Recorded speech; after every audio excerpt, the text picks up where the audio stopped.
Yeah. Okay. Our next speaker is Kathleen Carrado. She's going to tell us about mesoporous materials derived from synthetic organic clays as novel HDS additives.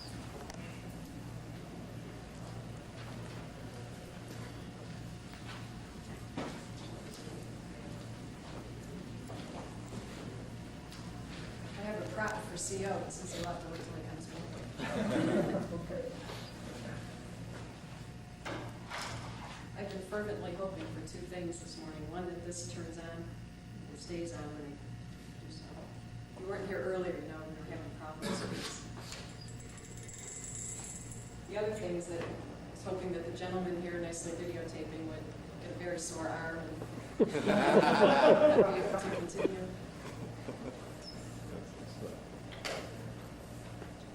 Well, I was pleased to have my abstract accepted to the symposium because I did have a class taught to me by C.O. Bennett at UConn, and I have a surprise for him at the end of this now. It's going to do it. My talk today is mostly about catalytic materials, despite the fact that I took a course with C.O. at UConn in kinetics. I've remained an inorganic chemist interested in material synthesis and characterization. The materials are applied for catalysis, so let me point out my collaborators.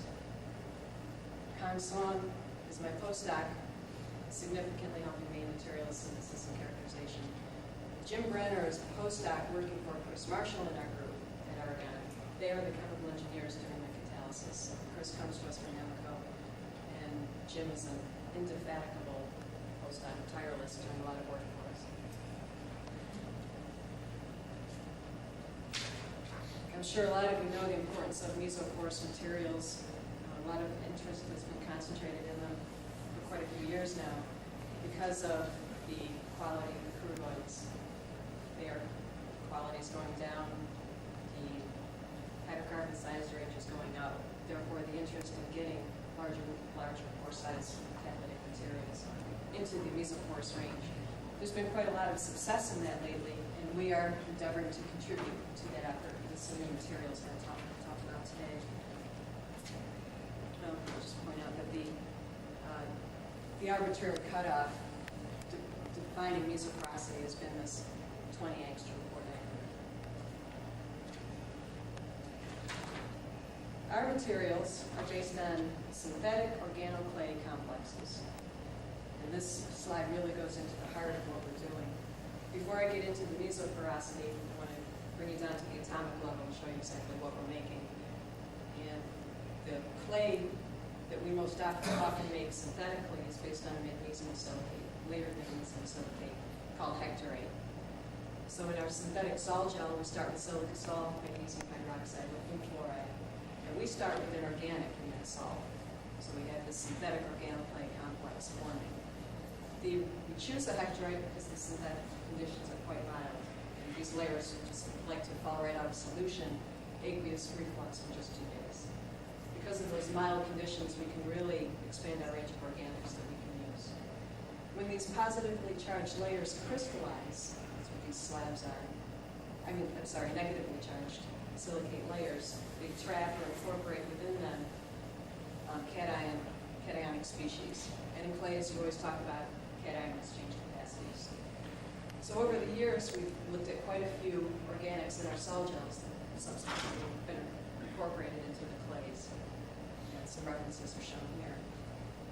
I'm going to talk a little bit about this one, that's why it's in red, tetraammonium. Mostly I'll be concentrating on class of organics that are polymeric. We've studied quite a few polymers, some of them cationic and some of them neutral. And in fact, a student that helped us get this project off the ground a few years ago is in the audience today. His name is up here, so I acknowledge Delwyn Elder is now at Caltech, working for Professor Gross. Is that right? So we've looked at polydimethyldiallyl ammonium chloride, polyethylene imine, and then neutral polymers can be polyvinyl alcohol and some water-soluble celluloses. So various things can happen when you mix polymers and clays. And I should just show in cartoon form here, because it's the easiest way to visualize these things. Two extremes in structure that can happen when you talk about natural clays and polymer incorporation. And then our synthetic model is shown here on the bottom. In natural clays, you have nicely well-defined large slabs of clay. And two things can happen with polyvinyl alcohol in particular. On the left, well-ordered arrays stacked with well-ordered arrangements of polyvinyl alcohol have been seen by Greenland, I think about 1960, that has been reported, a bilayer arrangement. On the totally other extreme has been complete delamination of clay layers when mixed with polyvinyl alcohol. And that was shown by Legali and Aggie. We believe that our system is somewhere in between those two. Our synthetic clays have a smaller particle size. We're making them in just 2 days. We can't begin to approach the size range of the slabs, the aspect ratios. And that really affects the microstructure of the whole system that develops. When we're talking about a polymer, we know that we have incorporation of the polymer within the layers, by a lot of evidence, but we also have embedding of our small stacks within a polymer matrix in many cases, especially polyvinyl alcohol. Well, getting to the mesoporosity, what happens in many cases is we have this semi-embedded clay in a gel, and then decide to remove the polymer organic from the system and see what happens to the microstructure of the clay afterwards. And we've chosen just to use calcination to burn out the organics or the polymers. And what happens is the mesoporosity develops from voids in between the individual stacks of slabs. So in here is what I'm talking about when I say mesoporosity in our system. The individual layers themselves that did have polymer between them upon calcination just collapse. So I've shown that somewhat here. We no longer have the interlayer surface area of these systems, so the surface areas are here.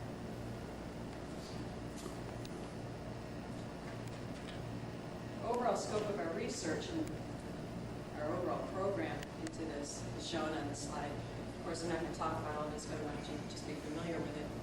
I'm very interested in the mechanism of formation of these things. And so we've looked at a variety of techniques, methods to sort of try to probe that. We haven't been able to get down to the atomic level yet. But we've seen differences versus time in IR and TGA and X-ray diffraction. We've studied the system as one of the neutron scattering and have begun to look at X-ray scattering techniques for this. Then after we remove in organic in this calcination step, we look at the subsequent material, a variety of pore size measurement techniques, other methods. Once we have a good porous material, a good candidate, then we look at some catalysis. Give it to Jim Grainer, Chris Marshall. I do have some results to show you. But first, let me just convince you that we do make a clay. X-ray powder diffraction is our staple technique. This is synthetic tetraethylammonium hectorite. The curve in red is our as-prepared sample. If you're familiar with these kinds of patterns, this peak on the far left is the D spacing and base spacing. This is a typical value for this system. All the rest of the peaks can be defined as 2 different clay reflections, and they're typical of hectorite. Upon calcination, then, we wanted to know what would happen to the clay. We see the collapse in the basal spacing, but all the other peaks are still present. So we know that the basic microstructure is not changed. Just to prove that we know we have these small particle sizes, you notice how broad those peaks are. It's typical of clays in general. But you can do a Warren line shape analysis of some HK reflections. We chose this one. And just through this mathematical equation, we've seen that some of our natural clays have a length dimension. Think there's the aspect ratio of the slabs of 800 angstroms, whereas our synthetic clays run about 200, like microscopic. So that's why we see you'll see a large surface area is due to external, external surface area. Well, what else does calcination do to the materials? There's a few parameters shown here, and I've broken them up into our 2 general classes of organics, cationic versus neutral, because they behave sort of in those classifications for these properties. First of all, when we're talking about the cationic species, the weight percents are lower. They're incorporated only up to the cation exchange capacity of the clay. And those would be typical values. The 0% is for the lithium, because that's our inorganic control case. The other two are about 10%. The basal spacings are lower, reflective of the low 8%. And the surface areas and pore volumes do not change upon calcination, the same before and after. This is dramatically different in the cases where we have neutral polymers. The weight percents are much greater, double about 20 weight percent. The D-spacings are much higher. It's swollen to incorporate more of this polymer. The ion exchange cation here is lithium in this case to balance the charge on the silicate layers. We have both lithium with the neutral polymer. But the surface area and pore volumes here increase dramatically on calcination. So it shows that with these celluloses and PBA, that those have really capped off the crystallites that were forming in the gel, and the stacks became embedded into this polymer gel. And the surface area and pore volumes were able to open up once that was removed. Another important effect in terms of catalysis is what that does to the average pore radius. What do our radii look like? Well, the lithium and PBA samples remain microporous before and after. The average pore radius is less than 10, so they're less than 20 angstrom pore diameters. The rest of them do have significant pore radii up into the mesoporous range, and that's easier to see on a chart, on a plot form. So we plot the mesoporous range from 10 to 1,000 angstroms radius. Our technique, the way we're using it just isn't reliable to measure the micropores, and we're interested in mesopores anyway. So the systems are color-coded. The lithium and neutral PBA I mentioned are micropores. The only peak we see here is this sharp spike at 19 angstroms, which occurs 99.9% of the time for lamellar material. It just has to do with the physics of lamellar species. So it's not a real pore size. It's simply, we just call it an artifact. The tetraethyl ammonium shows that peak, but also a definite shoulder off of it. We call it 20 angstroms. The neutral polymers have a definite pore size distribution here, 25 radii. And the PDDA has a broader one further out at 55 angstroms.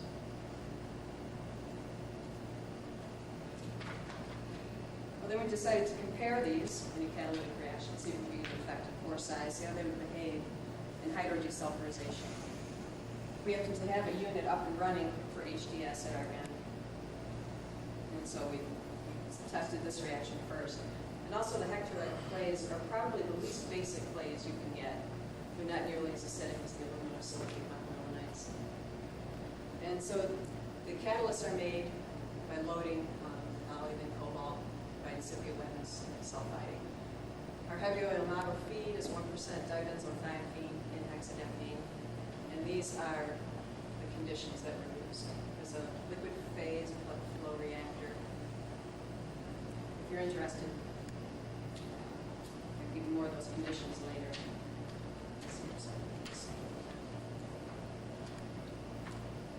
Jim assured me that since many chemical engineers will be here, they would be interested in the schematic of the system. This is sort of a snapshot of the screen. At one point, it's the feed gases, liquid feed here going to the preheater. This is the catalyst bed, vertical zone furnace. The products are collected here in a separator where the liquids fall down and are collected, and the gases go through this pressure controller. In terms of results, this is what we have. The reaction of interest is dibenzoyl-thiophene going to biphenyl, HDS. So this is, we were looking at reactive product biphenyl. What we plot here for two commercial catalysts and some of our synthetic materials are percent conversion, followed by percent biphenyl yield and biphenyl selectivity, in parentheses, at various temperatures. What you see are the commercial catalysts are very good. And our synthetic clays, one of them is really on a par. If you look at some of these conversion yields and selectivities for those commercial catalysts, quite encouraging.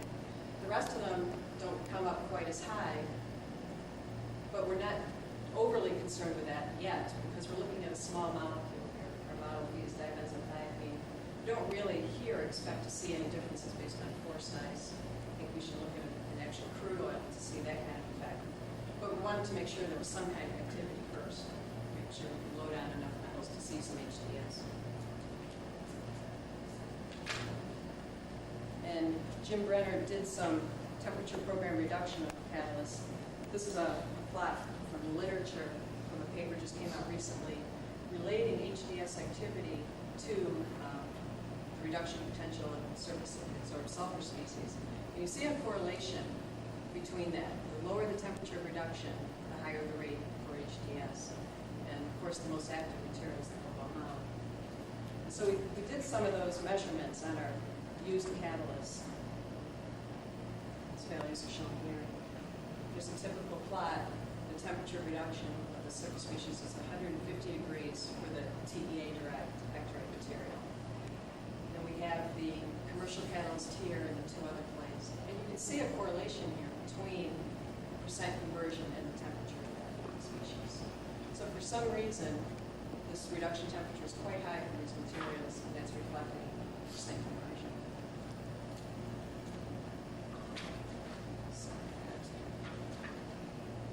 Our target feed is this one. DOE, Department of Energy, owns a very large field in Bakersfield, California, it's called the Midway Sunset Crude Oil. And it's a particularly nasty one. It's high in sulfur. It's 70% resid, high in sulfur. So this is the one that we've been charged with trying to find viable methods of converting and upgrading. So this is the one that we're going to use in the reactor. It's going to be quite a challenge. This stuff is very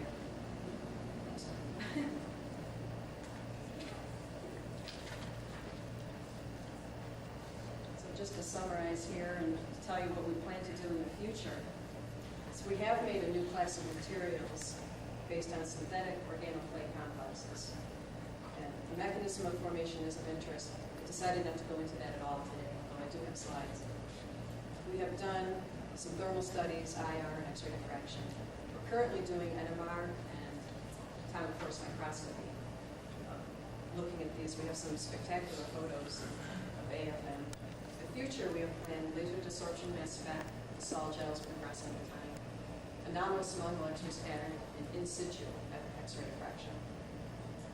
One of the most important things to do, think about in the future, is to synthetically control the pore size so that we could carefully tune the final catalyst. So we have to make some very good correlations between the polymer we use in the beginning, our synthetic conditions, and the final product. That's where we're headed. We realize there'll be a lot of work to do that.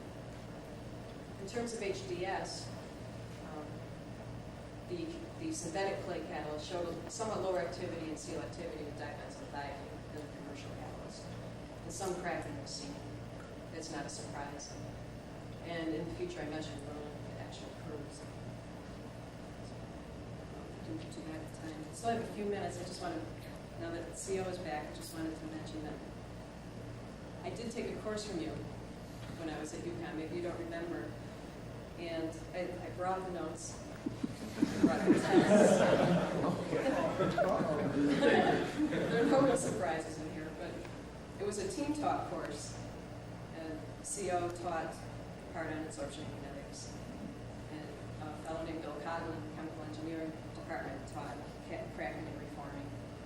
And then Steve taught catalyst preparation and spectroscopic studies of catalysts. That's where I tended to make my home. And in fact, I was in Steve's group and received my degree from him. So, CO, if you're interested in seeing how persecuted a few students, maybe you can look at this. What I was most surprised about was the date. The first class was January 25th, 1983. I can't believe it was that long ago. We still look exactly the same. So, thank you very much for that.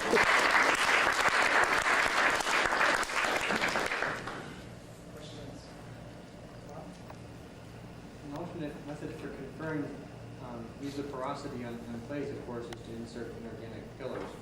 And wonder if this technique precludes the use of those, so that you could have both kinds of. I would love to be able to incorporate them at the same time. And occasionally we try it without much success, but we're going to keep trying. Because then you can keep the layers propped up after you do the decimation.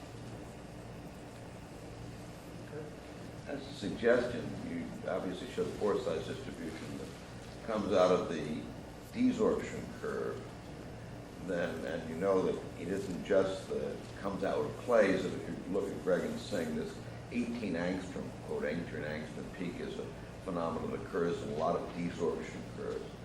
You'll also learn something about pore shape if you also analyze the adsorption. You have that data, and it's fairly easy to do so, and you will find that you'll learn something about the pore shape as well as a dimension of the constrictions which you show when you show the desorption curve. And there is not that artifact during the adsorption curve, only during the desorption curve. So use the data a little bit more, and I think you'll find some better correlations even than you've shown us. We'll do that.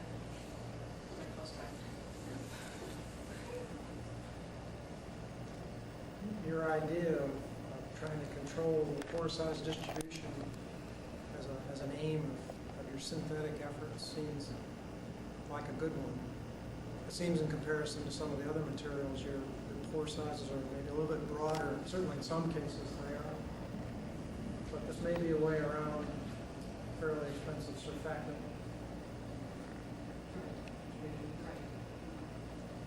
Any further ideas on how to choose such species? Well, we're trying a few things. Once we try to think of a few things, they're very elegant polymers, and then that drives the expense up. So we have to try to balance those two.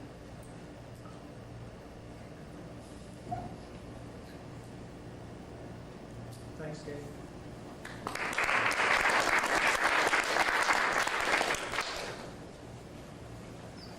Do we want to start ahead, or you want to break for 5 minutes? You're in control. Are you going to talk for 35 minutes?